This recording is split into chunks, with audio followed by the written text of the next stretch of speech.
नमस्कार मित्रांनो, मी रजत पडोळे. एका अतिशय महत्त्वाच्या विषयावर प्रकाश टाकण्यासाठी म्हणून आजचा हा व्हिडिओ बनवतो आहे. गेल्या काही वर्षात आपल्या शहरातील वातावरणात जे काही बदल घडत आहेत, जे काही बदल आपण अनुभवतो आहोत आणि त्याचे परिणाम आपण भोगले आहेत आणि भोगतही आहोत.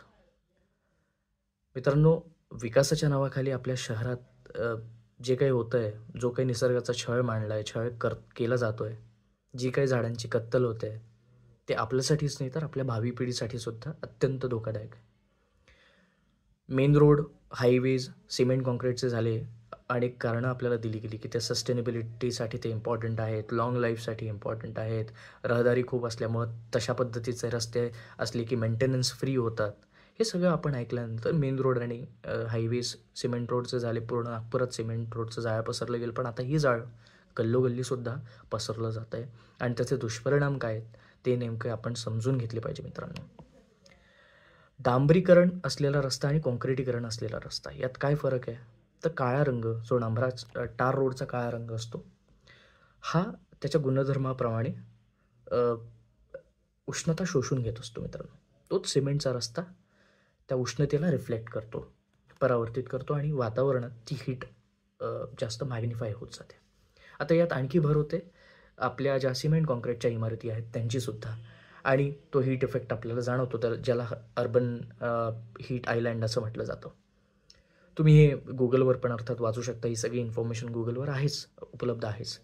एक खूप महत्त्वाची गोष्ट मित्रांनो जी इथे मला सांगावीशी वाटते ती म्हणजे जगातल्या सिमेंट इंडस्ट्रीजमध्ये जर आपण पूर्ण अभ्यास केला, तर जगातलं 5 ते 10% जे कार्बन उत्सर्जन आहे, ते सिमेंट मधनं होतं. आणि तिसरं महत्त्वाचं कारण ग्लोबल वॉर्मिंगसाठी जर म्हटलं गेलं आहे, तर ते हे सिमेंट इंडस्ट्रीज आहेत मित्रांनो. आता याच्यावरून तुम्ही एक अंदाज लावा की किती धोकादायक हे सगळं आहे. त्यानंतर जे आपण सस्टेनेबिलिटीचा विषय मांडतो, लाँग लाईफ आहे. खरंच लाँग लाईफ आहे का मित्रांनो? नागपुरात कितीतरी मेन रोड्स तुम्ही बघितले सिमेंटचे झालेले, ज्यांना भेगा पडल्या आहेत. भेगा पडल्या आहेत, लेव्हलिंग प्रॉपर नाही आहे, स्लोप्स नाही आहे, ड्रेनेज लाईनसोबत त्यांचा काही ताळमेळ नाही आहे, म्हणून तर ही पूरपरिस्थिती उद्भवली. आणि तुम्हाला आणखी माहितीच असेल की ॲज कम्पेअर्ड टू टार, काँक्रीटचं किंवा सिमेंटचं जे वॉटर ॲब्झॉर्प्शन कॅपॅसिटी असते ती फार कमी असते. त्यामुळं तेही पाणी जाणार कुठं? ॲब्झॉर्ब होणार नाही. आता यात आणखी एक महत्त्वाची गोष्ट म्हणजे सिमेंट रस्त्यांना बनवायला जो खर्च लागतो ना मित्रांनो, तो कितीतरी पट जास्त असतो टार रोडपेक्षा. मेंटेनन्सबद्दल बोललं जातं. आपल्या इथं तुम्हाला माहिती आहे की काय होतं नेमकं. एखादा रस्ता बनवला जातो, 1 वर्ष तो रस्ता ठीक असतो आणि नंतर तिथे आणखी दुसरा एक प्रोजेक्ट येतो की आता इथून काय फ्लायओव्हर जाणार आहे, इथनं काही दुसऱ्या पाईपलाईन्स टाकायचे आहेत आणि मग तो रस्ता परत खोदला जातो. आणि जर असा सिमेंटचा रस्ता खोदला गेला तर कितीतरी पैसा आपला वाया जातो मित्रांनो. कारण रस्त्याला बनवायला लागणारा खर्च हा टॅक्सपेयर्सचा हार्ड अर्न मनी आहे आणि तो पैसा या सगळ्या खोदकामामुळे पुन्हा वाया जातो. पुन्हा तो प्रोजेक्ट, पुन्हा तो रस्ता आणि सगळं. त्यामुळे होणारी गैरसोय ही हा भाग वेगळा आहे मित्रांनो. टार रोडमध्ये मेंटेनन्स फ्री आहेत का? तर नाही. प्रचंड मेंटेनन्स लागतं, पण लागणारा खर्च, सुरुवातीला लागणारा खर्च आणि वेळ हे फार कमी आहे. आता मेंटेनन्सबद्दल आपण जर बोलतोय, तर सगळं जर प्रॉपर क्वालिटी टेस्ट केलं, ट्रॅकिंग केलं, सुपरविजन केलं, तर रस्ता टार रोड पण चांगला होऊ शकतो. याचं उदाहरण म्हणजे नागपूर उमरेड हायवे. बरोबर?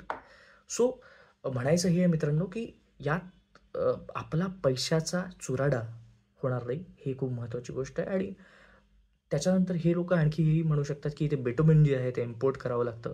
त्याच्याबद्दल पण तुम्ही वाचा मित्रांनो. पेट्रोकेमिकल इंडस्ट्रीमधलं जे लास्ट वेस्ट मटेरियल असतं ना, ते म्हणजे बिटुमेन असतं.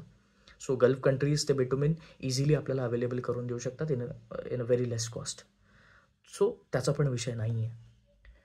आता यात खूप एक आरोग्याशी निगडीत एक विषय म्हणजे जेव्हा या सिमेंट रस्त्यांवरून आपली गाडी किंवा आपल्या कार्स किंवा इतरही अ, गाड्या धावू लागतात, तेव्हा जे काही हीट डेव्हलप होते, तर त्या हीट डेव्हलप झाल्यानंतर जो काही जे घर्षण होतं, जे फ्रिक्शन होतं, त्यातनं रबरमधनं किंवा टायरमधनं निघणारे सूक्ष्मकण हे सुद्धा आपल्या लंग्समध्ये जाऊन अडकू शकतात आणि हे अडकल्यामुळं अनेक रोग आजार विकार होऊ शकतात.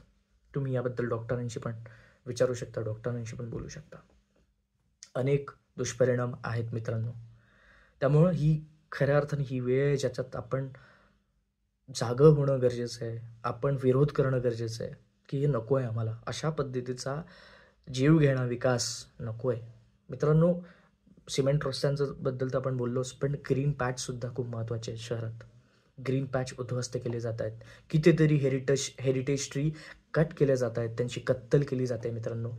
आता एक महत्त्वाचा विषय म्हणजे इन्स्टिट्यूट ऑफ सायन्स ते मानस चौक, आजच्याच लोकमतला बातमी आहे. इन्स्टिट्यूट ऑफ सायन्स ते मानस चौकात अनावश्यक असं टनल तयार केलं जात आहे आणि त्यासाठी कितीतरी हेरिटेज आणि कितीतरी झाडांची कत्तल तिथे होणार आहे.